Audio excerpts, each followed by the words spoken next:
नमस्कार साथियों, क्लास 12 के पॉलिटिकल साइंस की कक्षा में आपका स्वागत है। हम लोग का चैप्टर है दो ध्रुवीयता का अंत। इस पर एक वीडियो पहले बनाया जा चुका है। अगर आप उस वीडियो को देखना चाहते हैं तो उसका लिंक मैं इस वीडियो के नीचे दे दूंगा। और इस चैप्टर में 3 वीडियो बनेंगे। ये दूसरा वीडियो है, एक और वीडियो बनेगा। तो आज हम लोग का प्रश्न है कि शॉक थेरेपी क्या है और शॉक थेरेपी के परिणाम क्या है। शॉक थेरेपी क्या है, यह क्वेश्चन 2014 में पूछा गया था और शॉक थेरेपी के परिणाम क्या हैं, ये भी क्वेश्चन उसी वर्ष पूछा गया था। अर्थात एक शॉर्ट क्वेश्चन और एक लॉन्ग क्वेश्चन पूछा जा चुका है। और जो प्रश्न बोर्ड में पूछ दिए जाते हैं वो VVI हो जाता है, वेरी इंपॉर्टेंट हो जाता है। और समझने के लिए हर टॉपिक महत्वपूर्ण होता है। तो चलिए आज हम लोग चर्चा करते हैं कि शॉक थेरेपी क्या है।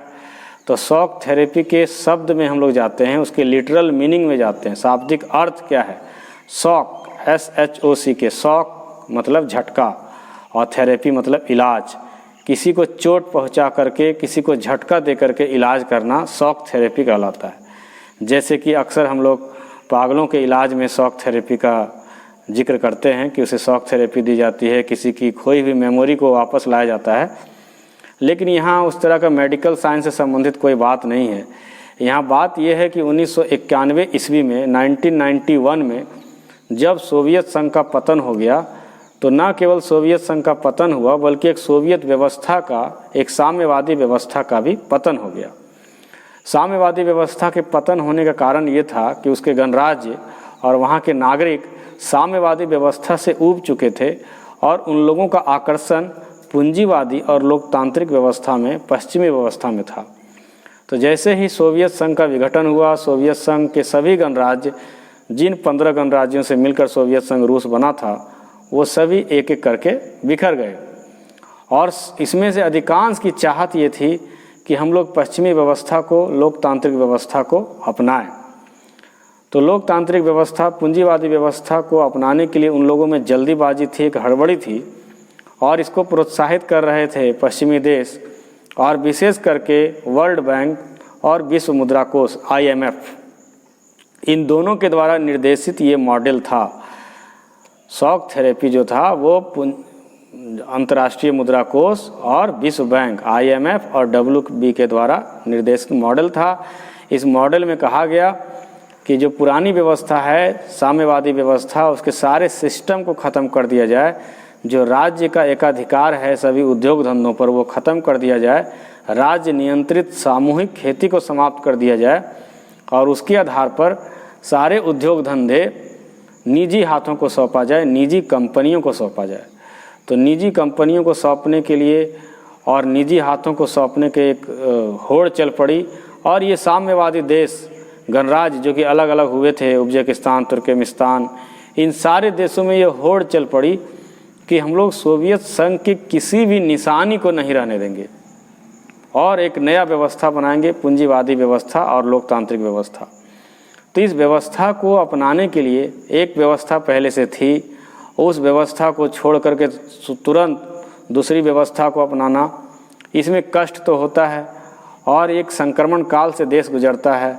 तो इसी को शॉक थेरेपी कहते हैं कि इस बीच में जो कष्ट हुआ इन देशों को, इन कष्ट से गुजर करके एक नई व्यवस्था को अपनाना पड़ा, एक झटका, एक कष्ट सहना पड़ा, यही शॉक थेरेपी है।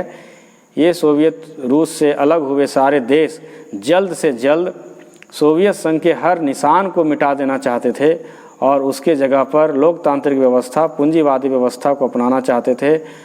वो साम्यवाद के हर चिन्ह को मिटा देना चाहते थे, सामूहिक खेती को मिटा देना चाहते थे, जो राज्य नियंत्रित उद्योग धंधे हैं उनको ख़त्म कर देना चाहते थे और ख़त्म करके एक नई व्यवस्था को अपनाना चाहते थे। तो इसी व्यवस्था को, इसी सिस्टम को, इसी तरह के ट्रीटमेंट को, इलाज को शॉक थेरेपी कहा गया।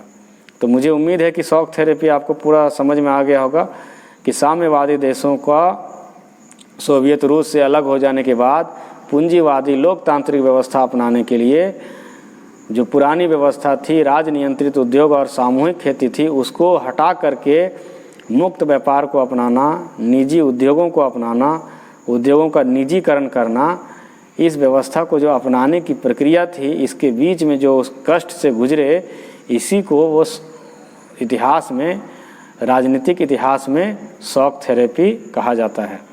अब हम लोग बात करेंगे कि शॉक थेरेपी के परिणाम क्या हैं।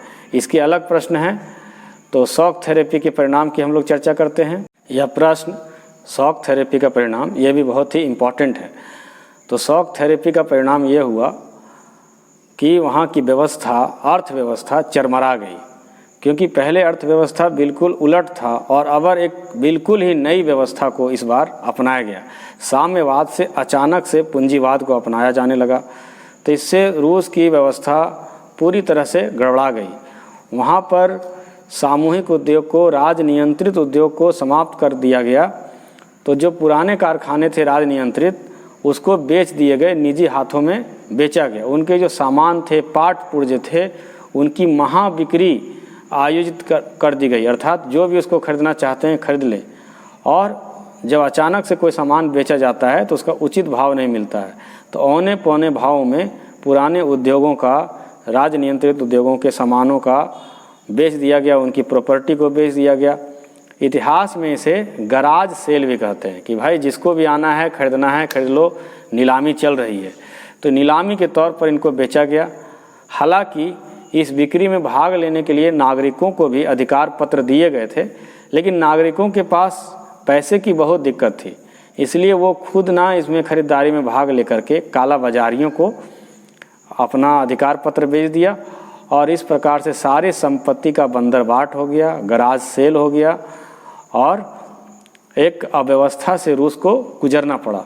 फिर उन्होंने साम्यवादी अव्यवस्था को तो बिल्कुल नकार दिया, लेकिन उसका वैकल्पिक व्यवस्था का वहाँ पर निर्माण नहीं हो पाया था कि अब इसका विकल्प क्या होगा।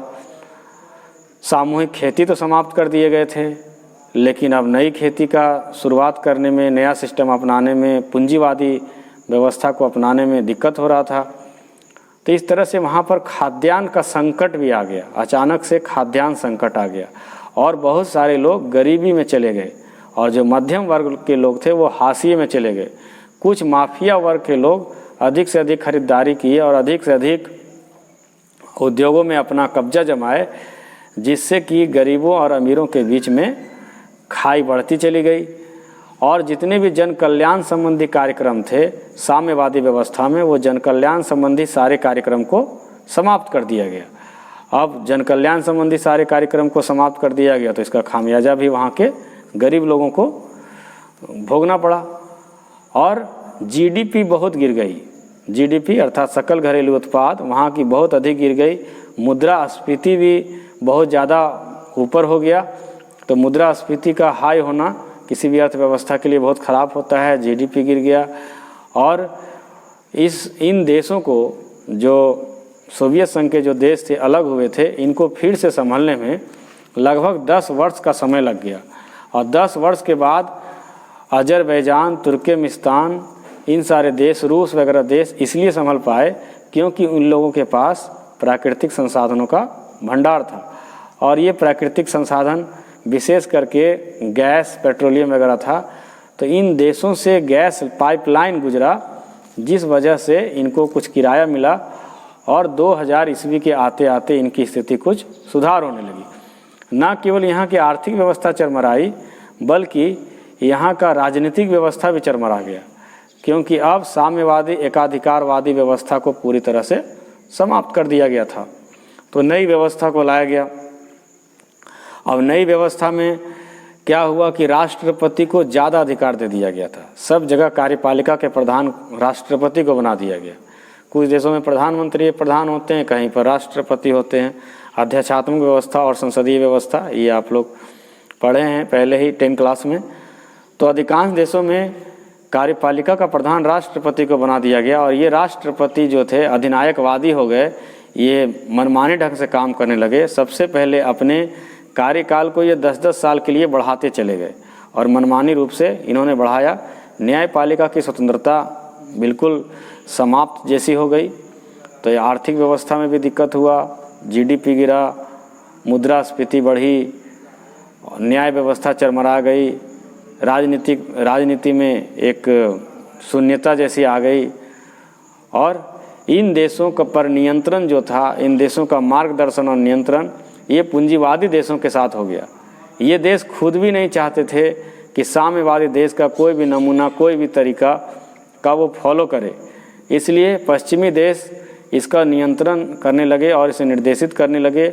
इन आपसी गणराज्यों का, जो सोवियत रूस से अलग हुए थे, इन गणराज्यों के रिश्ते को, इन गणराज्यों के लिंक को पूरी तरह से समाप्त कर दिया गया और इनका संबंध पूंजीवादी देशों के साथ कर दिया गया।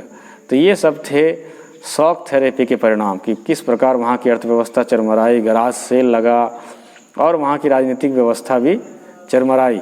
एक संक्रमण काल से गुजरना पड़ा, गरीब और गरीब होते गए, अमीर और अमीर हो गए, एक विषमता समाज में आई।